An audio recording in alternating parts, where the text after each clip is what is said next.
આપ જોઈ રહ્યા છો સ્પાર્ક ટુડે ન્યૂઝ। અખંડ ભારતના શિલ્પી સરદાર વલ્લભભાઈ પટેલની 150મી જન્મ જયંતિની ઉજવણી અંતર્ગત આજે યુનિટી માર્ચ 2025નું વહીવટી તંત્ર દ્વારા સફળ આયોજન કરવામાં આવ્યું છે।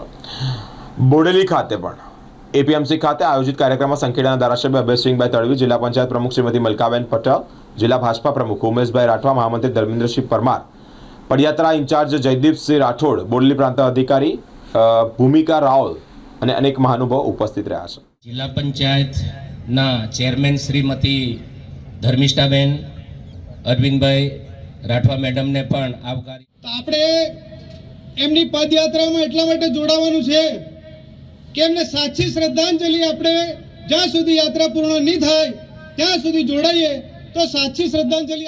સરદાર વલ્લભભાઈ પટેલની 150મી જન્મ જયંતિ યુનિટી માર્ચ ઉજવવા માટે સમગ્ર દેશની અંદર અને આપણા ગુજરાત રાજ્યની અંદર પણ આપણા છોટાઉદેપુર જિલ્લાના 3 વિધાનસભામાં આજે અહીંયા બોડેલી મુકામે આ યુનિટી માર્ચનું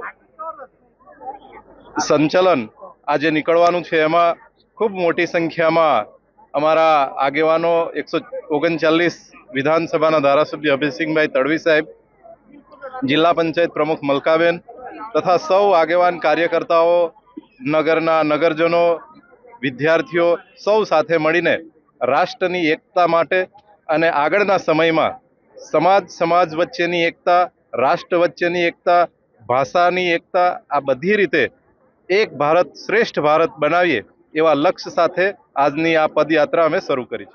આજે સરદાર સાહેબની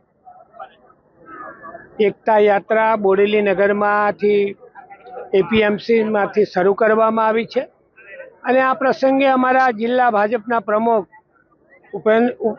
ઉમેશભાઈ રાઠવાજી, અમારા જિલ્લા પંચાયતના પ્રમુખ શ્રીમતી મલકાબેન, અમારા તાલુકા પંચાયતના પ્રમુખ શ્રી, બધા જ આગેવાનો દ્વારા અને બાળકો સાથે આ યાત્રાને પ્રસ્થાન કરાવીએ છીએ અને આ યાત્રા અહીંયાથી એપીએમસીથી ગરબી ચોકથી ધોકલિયા, ધોકલિયાથી પોલીસ ચોકી અને ત્યાંથી સેવા સદન પહોંચવાની છે અને લગભગ 8 કિલોમીટર જેટલો આનો રૂટ છે।